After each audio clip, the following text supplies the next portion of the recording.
Assalamualaikum warahmatullahi wabarakatuh. Halo anak-anak, apa kabar kalian semuanya? Semoga kalian semua dalam keadaan sehat walafiat. Nah, bertemu lagi dengan Bapak untuk materi pembelajaran hari ini. Pada kali ini kita masih dalam BDR. Nah, untuk materi sekarang kita akan sama-sama mempelajari tentang diferensial. Nah, untuk diferensial itu submaterinya itu yang pertama kita akan membahas tentang definisi. Apa sih definisi diferensial itu? Terus yang kedua ada fungsi diferensial. Yang ketiga bagian-bagian utama diferensial.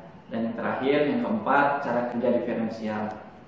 Lanjut saja kita masuk ke fungsi diferensial. Diferensial itu apa sih? Nah, diferensial itu sering dikenal dengan sebutan gardan ya.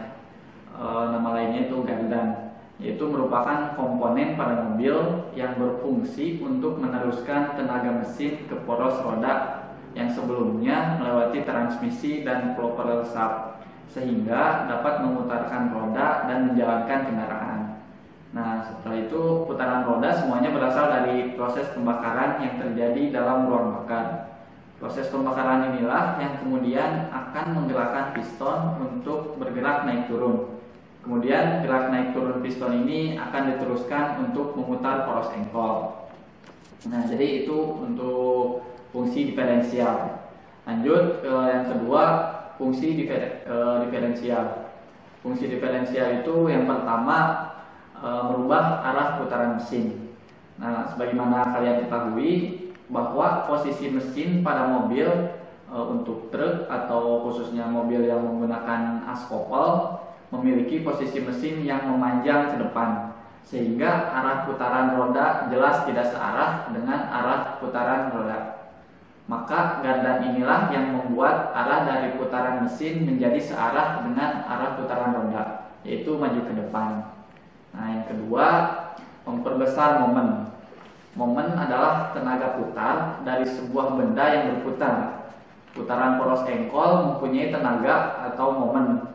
Nah, tenaga dari suatu benda yang berputar dengan cepat biasanya kecil, sedangkan tenaga dari benda yang berputar lambat adalah besar.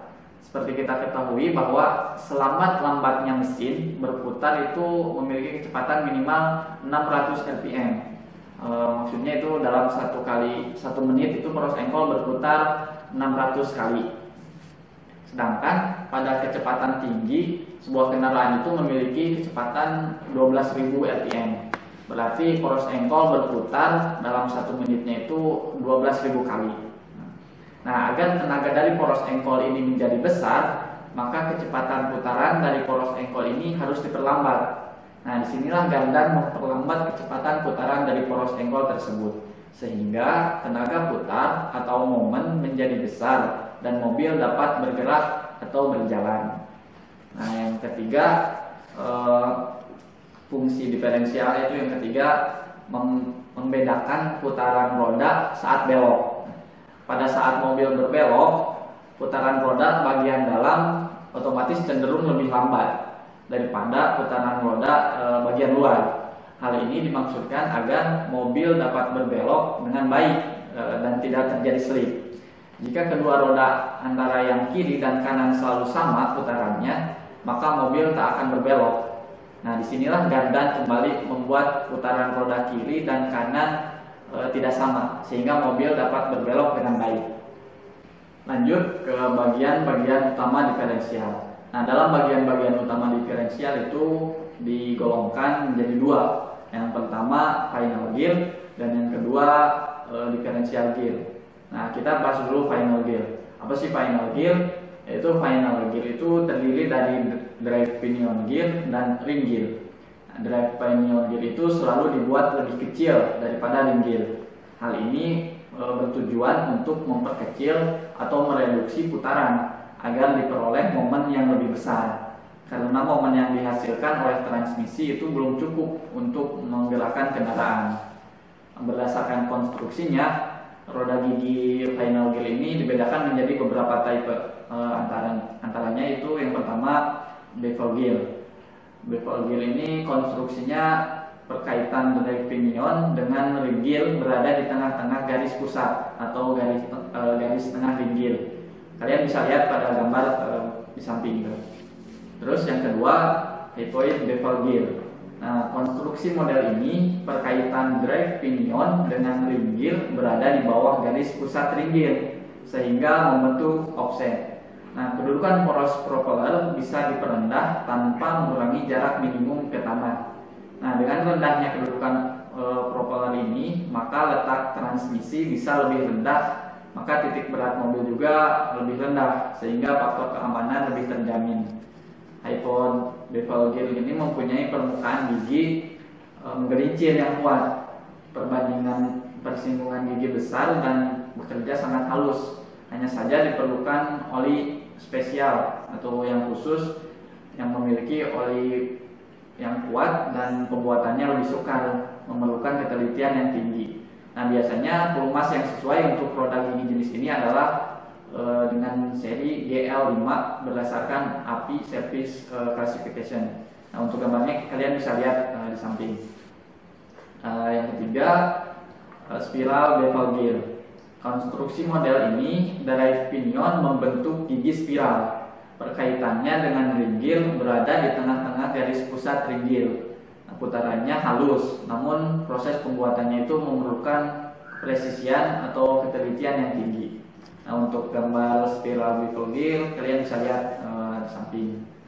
Dan terakhir yang keempat, helical gear.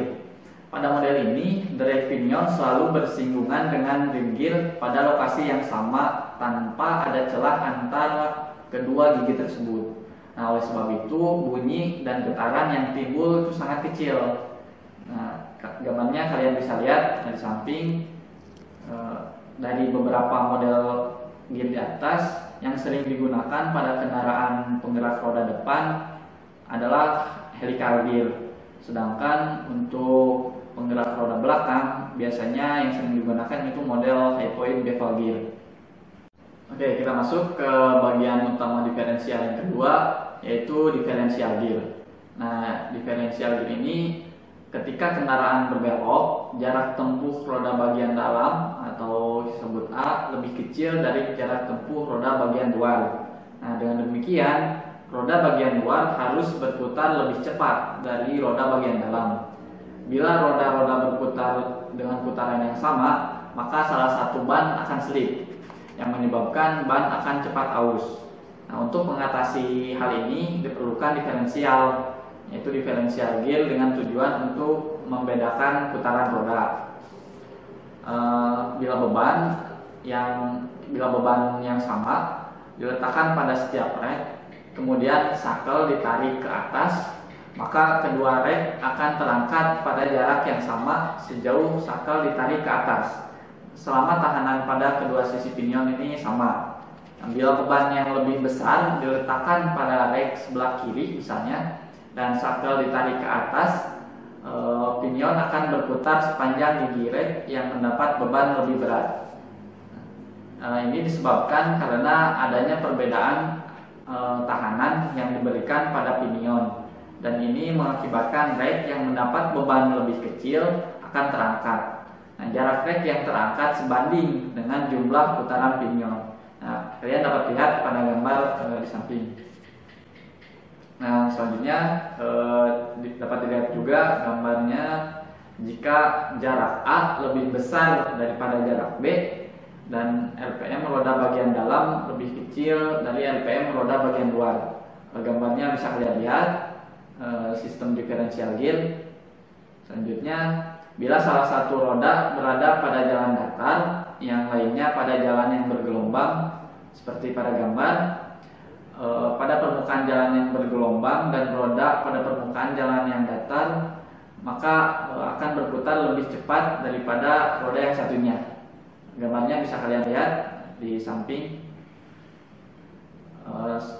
Gambar tersebut sistem diferensial gear salah satu roda pada jalan yang rusak. Nah, selanjutnya kita masuk ke cara kerja diferensial. Untuk cara kerja diferensial itu ada beberapa macam, sepertinya di jalan lurus, jalan berbelok, belok kanan, belok kiri, dan sebagainya. Kita masuk dulu ke jalan yang lurus. Untuk jalan yang lurus, drive pinion memutarkan ring gear. Ring gear memutarkan diferensial case. Sedangkan differential case menggerakkan pinion gear melalui pinion shaft, dan pinion gear memutarkan side gear kiri dan kanan dengan RPM yang sama karena tahanan roda kiri dan kanan itu sama. Soalnya ini pada jalan yang lurus ya, sehingga menyebabkan putaran roda kiri dan kanan itu RPM-nya itu sama, kanan dan kiri RPM-nya sama. Dapat dilihat pada gambar di samping. Selanjutnya yang kedua, ketika belok kanan.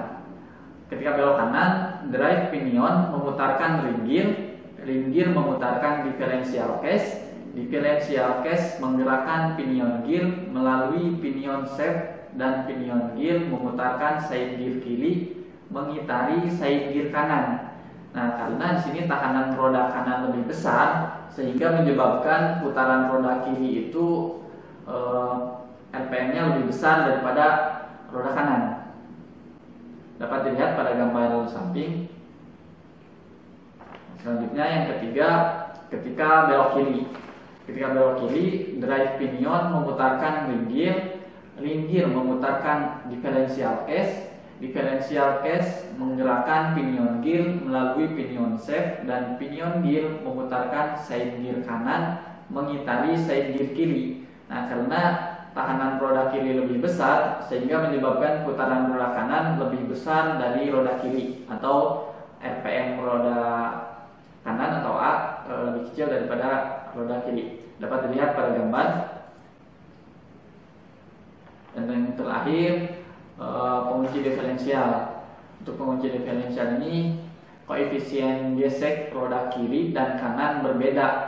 Misal salah satu roda berjalan pada lumpur ataupun basah, maka roda dengan koefisien yang rendah memulai slip, dan roda dengan koefisien besar itu akan diam. Nah, akibatnya akan berhenti dengan salah satu roda berputar atau slip. Nah, dengan berkuncinya salah satu poros aksel dengan rumah diferensial, maka tidak akan terjadi slip salah satu roda.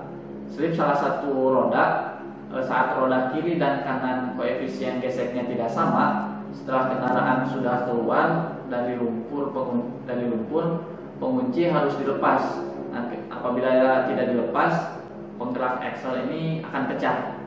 Gambarnya dapat kalian lihat di samping, diferensial dengan pengunci, dan yang terakhir diferensial tanpa pengunci. Baik anak-anak, itu sekilas materi tentang diferensial atau gardan, khususnya tentang definisi diferensial, terus fungsi diferensial tadi sudah dijelaskan apa saja, bagian-bagian utama diferensial, dan terakhir cara kerja diferensial. Nah, apabila di antara kalian ada yang masih belum paham ataupun belum mengerti, kalian bisa tanyakan atau kita diskusikan di Google Classroom, atau bisa juga di WhatsApp group. Sekian yang dapat Bapak sampaikan. Tetap jaga kesehatan, tetap terapkan protokol kesehatan.